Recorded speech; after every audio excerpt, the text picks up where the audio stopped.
You're listening to Leadership Podcast, a series of short, insightful discussions with experts in the field of volunteer leadership. Brought to you by the OREA Center for Leadership Development.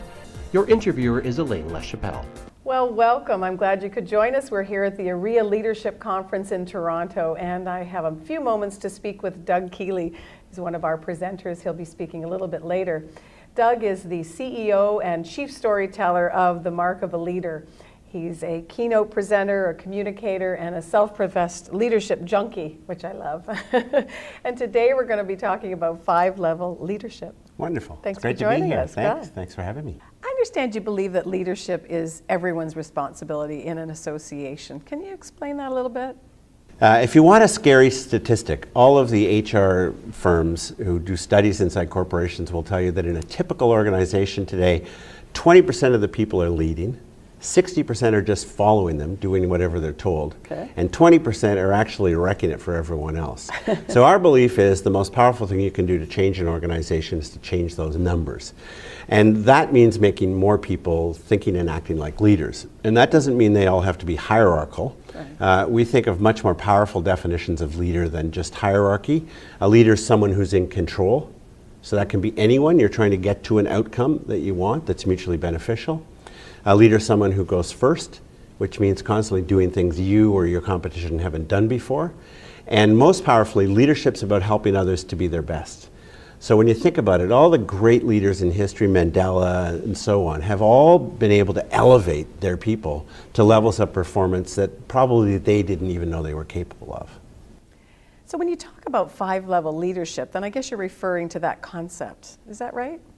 Well, if you look at history, you'll see that the world has been changed by people like us. There's no secret sauce, there's no special gene that some people are born with and others don't get. Mostly there are what I would call ordinary people who have been fully engaged in what they're trying to do. And the 5 levels that we all work on as human beings, which are the levels of engagement, are our spirits, first of all, some big idea that gets us excited. Then our right brain, the imagination, which is creativity. The left brain, which is intellect and logic. Our hearts, which is our passion as human beings. And then our hands, which do the work. Most businesses work on 2 of those. The left brain, here's the plan, and the hands, right?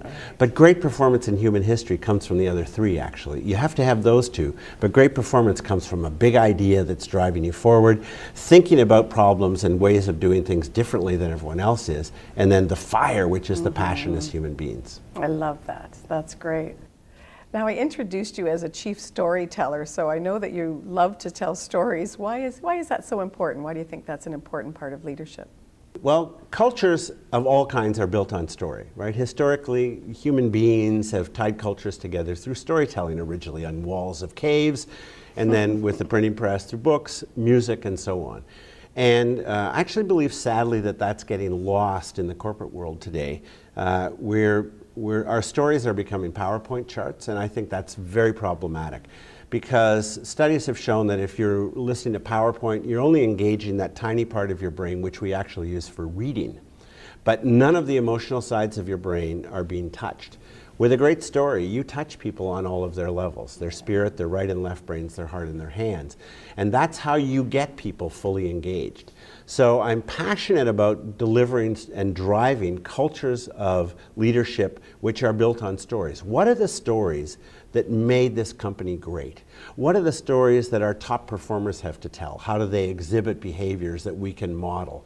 What are the stories that if someone new comes into an organization, that you could show them the story and say, this is how you should behave if you want to be at your best? And that's why we're so passionate about stories. Are there a couple of stories that you particularly like that you feel have a really poignant message? Well, the Mark of a Leader is all built on stories. We have a library of 50 live stories that we do, which all have video and music.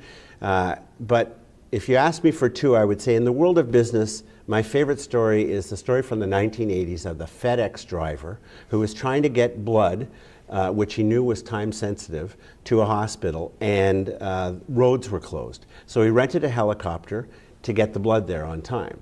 That story was leaked out into the world at a time when FedEx was just starting to take off as a brand, and FedEx took off. Now, the odds are probably 50-50 that that was just a folklore story. It may never have happened, but it had a totally powerful turnaround effect on the FedEx brand, and they went on to become what they are today. That's the power of story, because everyone said, well, I want to have a company like that deliver my time-sensitive materials. In the other world, I would say probably my favorite story from the last century is Shackleton's Endurance, which was the story of Ernest Shackleton and 27 guys getting stuck in the Antarctic for 20 months with no food. And they survived because of what today we think of as 5-level leadership, where Shackleton kept his men fully engaged all the time. He knew that his big problem was actually not food and weather. His big problem was his men's spirits, because if their spirits were broken, it would all fall apart. So he constantly kept them engaged on all of their levels. And he made it clear to everyone that they were all getting out of there or no one was getting out. There would be no halfway. So everyone's job was to help each other to survive, which is the model of helping each other, helping other people to be their best. And it made the difference between life and death for Shackleton and his team, and I would put to you, it's the difference between good and great performance in business today. Wow, and that is a powerful story. Unbelievable story. Yeah. Well, thank you so much, Doug. I'm glad we had a few minutes to chat about the mark of a leader. Thanks, Elaine. Great being here. Great.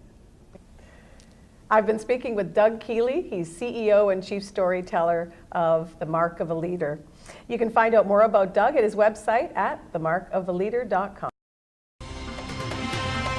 You've been listening to Leadership Podcast. To subscribe to this podcast, go to OREA.com/leadership.